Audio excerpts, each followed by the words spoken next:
அடி பேரழகே உன்னை சேர்ந்திடவே இந்த நாணயமோர் சாட்சி. இருக்கும் உயிரும் உனக்கே உபயம், எதற்கு ஆராய்ச்சி? இந்த நாணயத்தில் உன்னை பார்த்திருப்பேன், பிறர் பார்க்கவும் விடமாட்டேன். கடவுள் வந்தே கேட்டால் கூட காணிக்கையிடமாட்டேன்.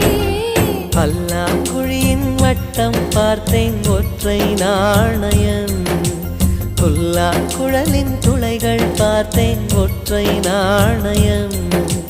துடிக்கும் கண்களில் கண்மணி பார்த்தேன்,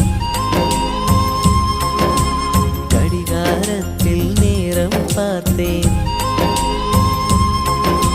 செவ்வந்தி பூவின் நடுவில் பார்த்தேன், தேசிய கொடியில் சக்கரம் பார்த்தேன். இரவில் ஒரு நாள் பௌர்ணமி பார்த்தேன்,